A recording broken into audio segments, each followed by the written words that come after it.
Hi all, நான் doctor Vishnupriya, ENT and head neck surgeon. நான் இன்னைக்கு ட்ரமாட்டிக் இயர் பர்ஃபரேஷன், காது சவ்வு கிழிதல் பற்றி தான் சொல்ல போகிறேன். எப்போல்லாம் இந்த மாதிரி ட்ரமாட்டிக் இயர் பர்ஃபரேஷன் வரலாம் அப்படின்னு பார்த்தீங்கன்னா, ஏதாவது ஆக்சிடெண்ட்டுக்கு அப்புறம் அந்த மாதிரி வரலாம், ஆர் சடன் லவுட் நாய்ஸ் எக்ஸ்போஷருக்கு அப்புறம் வரலாம். ஸ்கூபா டைவிங் பண்ணுறவங்களுக்கு அந்த மாதிரி அந்த ஹை ப்ரெஷர்ஸில் வந்து காது சவ்வில் ஓட்ட விடுறதுக்கு வாய்ப்பு இருக்குது. ஆர் காது இல்லை காதை ஒட்டி சடனாக யாராவது அரைகிறப்போ இந்த மாதிரி காது சவ்வில் ஓட்ட விடுறதுக்கு வாய்ப்பு இருக்குது. இவங்களுக்கு என்னெல்லாம் சிம்டம்ஸ் இருக்குன்னு பார்த்தீங்கன்னா, காது அடைச்ச மாதிரி இருக்கலாம், காது கேட்குறது கம்மியான மாதிரி இருக்கலாம். அதுக்கப்புறம் சிலருக்கு வந்து காதில் இரைச்சல் கொயின்னு கேட்குது டாக்டர் அப்படின்பாங்க. காதில் கண்டினியூஸாக இரைச்சல் இருக்கலாம். சில பேருக்கு கொஞ்சம் நாள் ஆனதுக்கப்புறமா காதுலேருந்து சீல் கூட வரலாம்.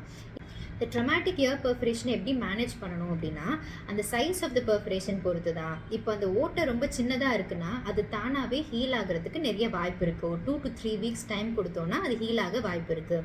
இந்த 2-3 வீக்ஸில் நம்ம காது வந்து ட்ரையாக வச்சுக்கணும், காதுக்குள்ளே தண்ணி போகாமல் பார்த்துக்கணும், காதில் எந்த இயர் ட்ராப்ஸும் கூட போட தேவையில்லை. சில பேர் ஹோம் ரெமெடிஸ்னு ஏதாவது எண்ணெய் ஊற்றுறது, ஏதாவது பவுடர் போடுறது, இதெல்லாமே கண்டிப்பாக வந்து பண்ணவே கூடாது.